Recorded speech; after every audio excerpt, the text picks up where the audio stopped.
Yan, magandang araw mga parts. Ang video na aking gagawin ngayon ay request ng ating isang follower na yung kanya daw cogs ay stuck up na at ang hirap na raw tanggalin. So thread type ito at quick release ng hub. So ayan, ipakita natin ngayon dito sa video kung paano natin kakalasin yung cogs na stuck up at kalawangin na.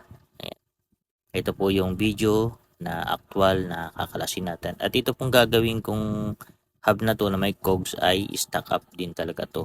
Ito ko muna sa inyo, syempre yung unang-unang nating pwedeng gamitin sa pagkakalas ng cogs na stack up or mahirap lang kalasin dahil madikit na siya at makalawang. Ayan. So unang-una syempre kailangan natin ng cogs remover. At yan nga pala no, tips ko lang kung bibili kayo ng cogs remover, wag na po kayong bibili ng mga mumurahin na nandyan lang sa tabi-tabi na ang halaga ay 100. Yun po ay malulugi lang kayo dun at sigurado kung matigas katulad nito ang kakalasan ninyo, yung ngipin ng inyong cogs remover ay mabibilog yan. So bili na kayo ng medyo heavy duty para hindi kaya sayang yung pera. Imbis na nagtitipid kayo, lalo kayong magagastusan pag mumurahin lang.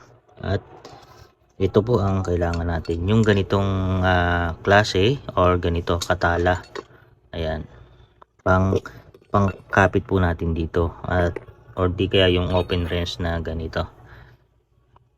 At isa pang tip no, yabi, ito po ang gamitin ko pag mga ganito katigas na, kasi ito po ay matibay. Minana ko pa sa tatay ko, ang tatak nito ay rigid na USA, garantisado, at ito ay panahon bata ng hapon yata to lumabas pa, kaya original ito. Kaya kung halimbawa may magbebenta sa akin makinis na makinis ganito, tapos mayroon siyang daladala na sinaunang ganito, mas ito pa ang bibilhin ko kasi ito garantisadong matibay. Alam yan ng mga ano nyo, ng mga tatay nyo, kahit itanong nyo, mas tiwala sila dun sa unang gamit kaysa yung sa panahon ngayon lalambot na.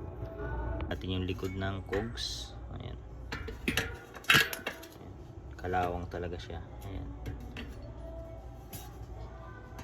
So ayan, stack up na rin yan. So i-position na natin doon sa pagkakalas natin. Unang gagawin natin, kung mayroon kayong WD-40 o yung spray na pang ganito bakal, isprayhan nyo, wag dito kasi yung bearing malulusaw yung inyong grasa dito sa loob kung hindi nyo man i-repack ito. Para hindi ma-damage to at kumalog, huwag nyo isprayhan dito. Pwede rin naman kung gusto nyo, pero siguraduhin nyo i-isprayhan nyo dun sa loob lang, pero napakahirap, sasablay kayo dyan. So dito kayo mag-spray sa bandang likod ng cogs pag ganun. Ayan. So ayan, pinakita ko lang yung paglalagay ng WD. At kung mayroon naman kayong yung maliit na hose dito, wala na kasi ako yun ang ilalagay nyo dito, and then itatapat nyo doon sa butas, tapos doon yung i-sprayhan, wag dito kasi bearing yan. So yun yung tip ko dyan, kasi matatanggal nyo nga, sira naman yung hub nyo, kakalog. So yun, avoid nyo yun kung hindi nyo i-repack to. Pero kung marunong naman kayo mag-repack, pagkatanggal ninyo, i-repack nyo na rin para doble yung purpose, parang bago talaga siya. So ang video na to no, ito yung aktong hindi na natin talaga matagal yung cogs at gagamitan na natin ng lakas o power sa pagtatanggal. So ayan, na talagang magpe-pressure tayo dito. So ayan, tapos itong DIY natin na quick release na skewer, ilalagay natin dito, pasok natin, ayan, pasok, lalabas yan doon sa kabila, ayan, diba?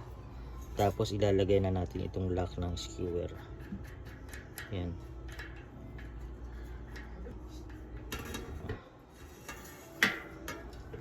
So lalagpas siya kasi binutas ko na yan yung takip na yan. Ayan. Ayan. So ayan na siya. So hindi na gagalaw yung ating cogs remover kahit anong persahan. Ayan. Diba? At yan, pagkalagay na natin yan, ayan,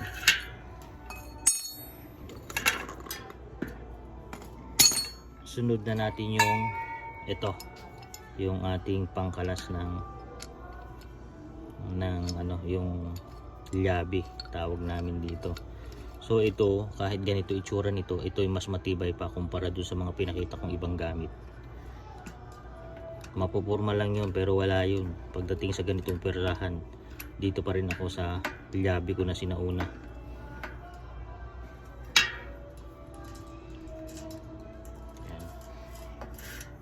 Yan, ganyang position, no? Then ilalagay natin yung tubo na sinabi ko. Ito, yan, papasok natin dito. Yan, yan. Then iikutin na natin persa. Yan, no? Iikutin na natin ng persa, ha? Okay, may tubo yan, mahaba yan, halos kalahating diba ko yung tubo. Yan, ikutin natin. Diba? Basta gumalaw lang yung cogs pabalik, pa counterclockwise, ha, ang ano, counterclockwise yan ang cogs natin. Basta gumalaw lang, stop ka na kasi maluwag na yun. Kasi hindi mo nang pwedeng idire-diretso kasi masisira yung ano mo dito, oh, yung pampigil mo na ginawa nating DIY. So ayan, kalasin muna natin to kasi naka ano yan, nakahigpit yan dyan. Ayan.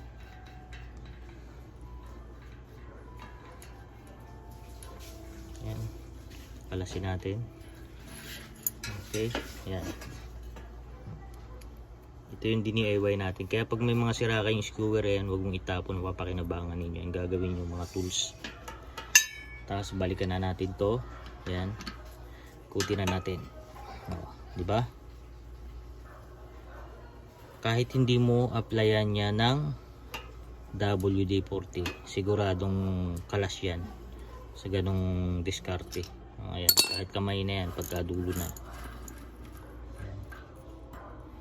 Nakita nyo yung dulo. Ayan, oh.